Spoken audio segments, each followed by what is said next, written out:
Today, we are going to test the theory, and that theory is, can the old firm do it in the English Premiership? We have moved Celtic and Rangers over to the Premiership to see if they can handle the English football lifestyle. That means they get the transfer money, they get the TV endorsements, and they get everything around them, so the money won't be an issue. We have replaced them with Fulham and Bourenmouth, who you will see over in the Scottish division as well. So we will be checking on Fulham and Bourenmouth over there to see how they do in the Scottish leagues as well. So, as you can see, the Premiership is here. You do have Celtic and Rangers in there as well. I'm going to go through a few players, just show you the transfers that they made in the first season of the Premiership to see how they would bolster their team to try and survive in the Premiership. The Premier League season is just about to start. I'm going to have a look at the transfers of Celtic and Rangers to see who they've brought in that are going to keep them in the Premiership. Now, Samaki Ayatwa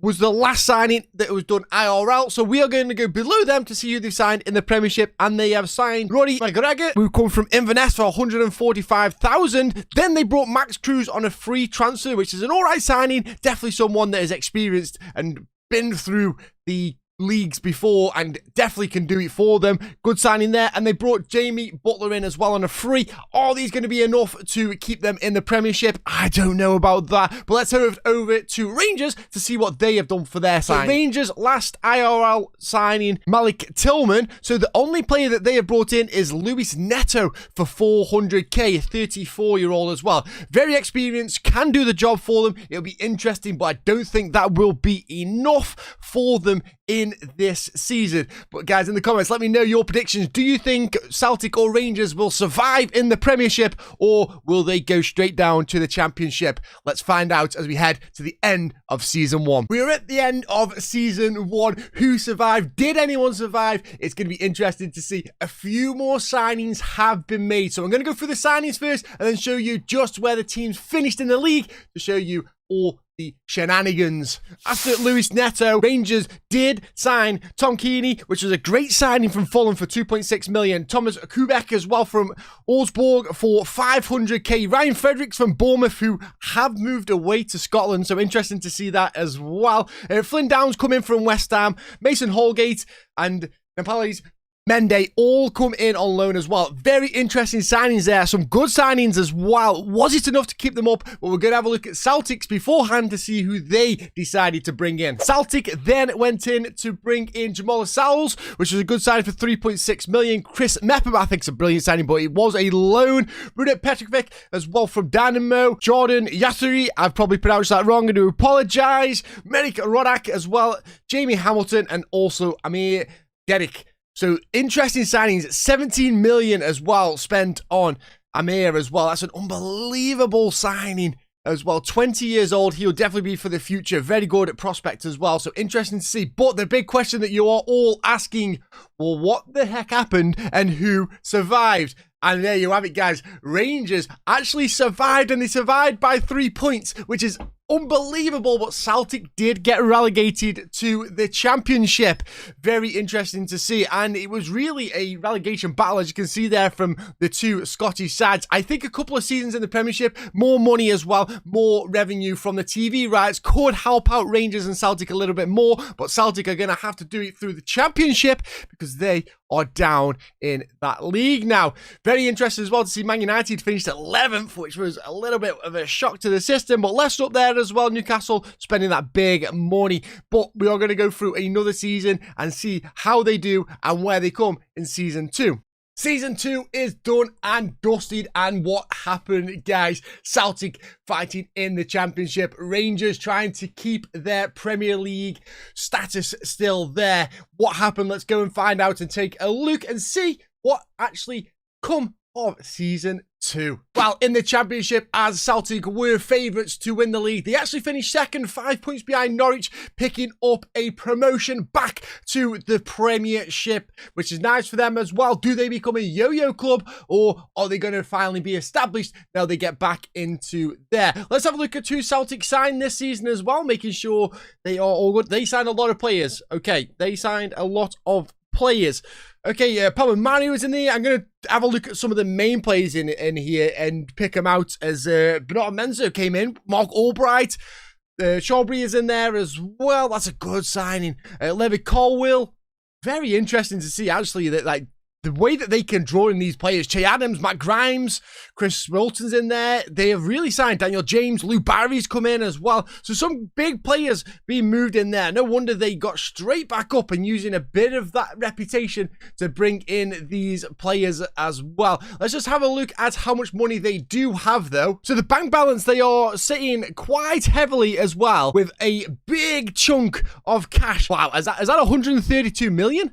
There's too many numbers there. I can't count them. With a budget of 36 million as well. That's an absolutely huge amount of cash to be thrown around. So they have definitely got the budget for them here. Let's have a look how Rangers did in the Premiership. Do they swap with Celtic, or do they actually survive another season in the Premiership? Well, let's have a double check, and there you go. Rangers finished 17th again with 35 points, managing to survive by 5 points. Rangers just clinching on to what they can get here. Let's have a look at the signings as well that they put in this year, and they've got Mendy come in, Mason Holgate come in on a signing this time as well, 15 million. As you can see, the increase of value of these players as well. They're spending double digits now on players. As you can see there, Somerville from Leeds, the youngster coming in, Rob Holding coming in, Fabricio Diaz, Tom Heaton, Brendan Williams, and Billy Heaps as well coming into this Rangers side. And we're going to have a look at Rangers finances as well. Let's have a look over here. And they are currently sitting on 56 million with 40 million in the transfer budget as well, heading into this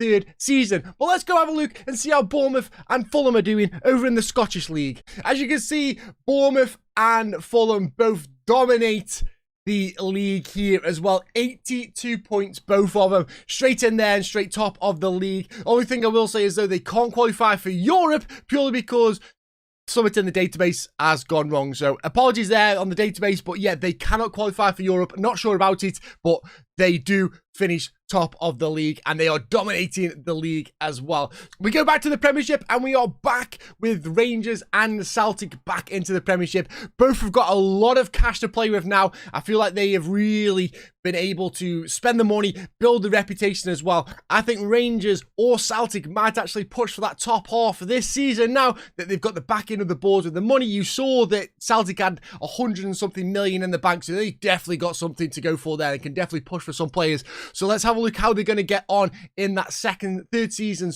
in the Premiership, and can they get top half? Season 3 is complete and things have changed a little bit of a reverse. We'll show you what's happened and head straight into the Premiership because I'm a little bit shocked, I'm not going to lie. As you can see in the Premiership, Rangers have got relegated. Now, I didn't think Rangers would get relegated now, purely because they had the money there. They had a lot of money. They just didn't spend it at all. Celtic did survive this time, though. They also have changed their manager up, Celtic have, and they have brought Neil Lennon back into the club. So he's now a Premiership manager, but they didn't really spend the money neither. You saw that they had a lot of money. They spent 45 million of what they had, and they had a lot of money. They brought in a few players as well. As you saw last season, they brought these guys on loan, Louis Barry and Krunik, but they did bring Joshua King into Timo Fosu-Mensah as well from Leverkusen, Kelby Wiley as well, Anthony Robinson, Brian Gill, Israel Reyes and Martin Pabluma.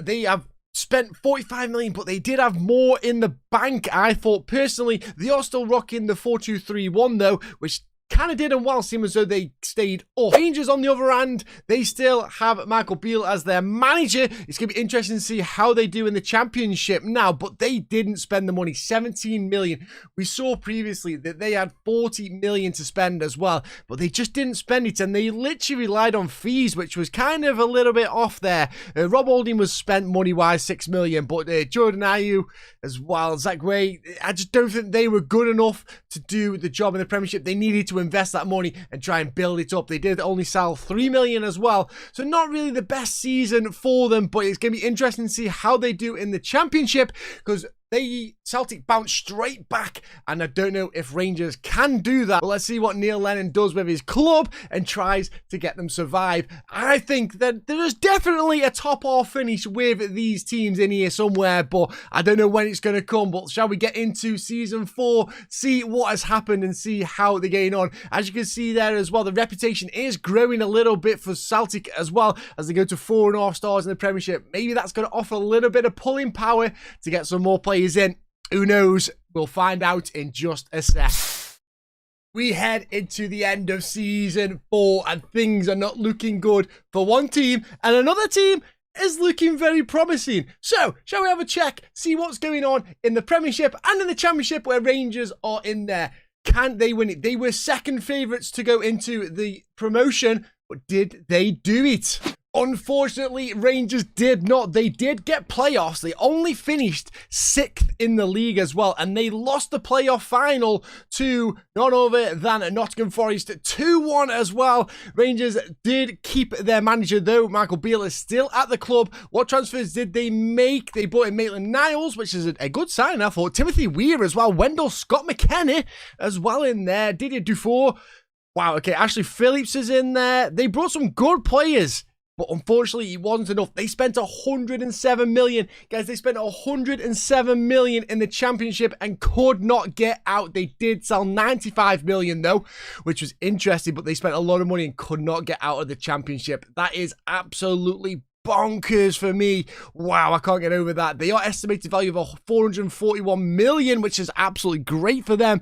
But let's have a look at how it's going on in the Premiership for our Celtic side. And Celtic managed to get to 11th, which is an unreal finish for them, considering they were fighting relegation for the past don't know how many times, and they got relegated the first season. They have come on leaps and bounds, finishing 11th in the league, and they were only 12 points away from getting that European spot as well. So very interesting to see how the contrast has happened here. But let's have a look at Celtic, still there with Neil Lennon, done an amazing job with them. And let's double check the transfers as well. You see Brian Gill became a proper signing for them as well. Wiggles in there, Bar come in. Sevilla, the new goalkeeper for them on loan, Jay Hernandez, Ahmed Diallo, Emerson in there as well, and then a couple of regens being flown in. That is a crazy season for them, and that's going to help them out massively, and hopefully the reputation will be a little bit better as well. Estimated 475 million as well for the club, so this is nuts. Let's have a look what transfer budget they have going into next season. A lot of money that they can spend there, and hopefully they can invest it really well to push for that European spot, because if they do, that's going to be massive for the club and massive for Celtic. So it's interesting to see what goes on. If they're going to keep Neil Lennon as well, or they're going to go for someone a little bit better, try and push for Europe, it's a complete different thing. Can Rangers pull it off and get promotion? They are predicted to finish 2nd in the league, so it's going to be interesting to see how they do get on. One thing I am going to say about the Championship though is Notts County actually got all the way up to the Championship, which I think is absolutely brilliant for them considering how they did in real life. But that's just another side note on it from here. Let's have a look at how Celtic are and what favourites they are for the Premiership. Celtic are now up to 14th. They were around the 17th, 16th, so they've gone up a little bit after that good finish. Let's see how they get on for the 5th season, and we're going to call this the final season. So hopefully Rangers can get back into the Premiership, and then Celtic can hopefully push on for some European football. Who knows? Let's find out in season 5. We come to the end of season 5, and I think this one's going to be the final season for us because we've seen things turn to the worst yet again, and I'm not even going to lie here. So let's get into it. Let's show you what's going on in the Championship, show you what's going on in the Premiership as well, and show you where these two clubs are. Things are not good for Rangers. As you can see in the league here, Rangers finished 13th in the Championship. That is not good for them at all. They've just fell completely off. And one of the main reasons why is if we come over to transfers, they only spent 4.5 million while selling 44 million pounds worth of players there. So they're not really replacing the players that they had with the players that are better than them or just the same attribute wise. They really got off the boil here, and unfortunately it has left to Beale getting sacked as well. He's not at the club. They've changed the way that they play. It's now a 4-2-3-1, but it just wasn't enough for them as they finished 13th in the championship. And unfortunately, it seems like they have become a championship club. The reputation as well is down to 3 stars. They have lost their half a star on the reputation, which is not good for them neither, because that means they've not got the pulling power for these players. Celtic, on the other hand, did manage to get a finish. They only survived by 2 points as well, which is very lucky. As you saw, Sheffield United, Leeds and Brentford go down, but they did survive only by 2 points. After the last season they had, I thought they would have got improved on it there. They have actually sacked Lennon, and they've brought in Gary O'Neill. Did a wonderful job at Bournemouth, so interesting to see how he's going to do at this club. And then they brought in £86 million worth of players. Alexander Baird, Diallo come in on a proper transfer. Lafont come in as well. Keane Lewis Potter come in as well. You've got some other regens in there as well. So they have spent the money, and they spent the money quite wisely, going for youth players as well as some very experienced players there. They stuck with the 4-2-3-1, managed to survive in the Premiership for another season. So it seems to me that Celtic are going to be that lower fighting club there, always around the relegation, but they have got a chance to get the full one, whereas Rangers, unfortunately, seem to go off the boil and just slip down the championship and become a championship side, really. But guys, that's going to be the end of this video. I hope you did like this video. I hope you like stuff like this. Leave in the comments as well. Let me know what other teams that you want to see over here, potentially bringing PSG over to the Premier League or other teams. Just throw some ideas at me and let me know. But guys, you've been absolutely awesome. If you want to see live content from me, I'm live over at Twitch, www.twitch.tv/Ticker147. You'll see all different content from me over there. It'll be absolutely amazing to see you. So thank you for taking a little part of your day, spending a bit of time checking out my content. It means the world to me. And please hit the subscribe, hit the like, because that helps me out even more. I'll catch you all next time. Much love and bye-bye.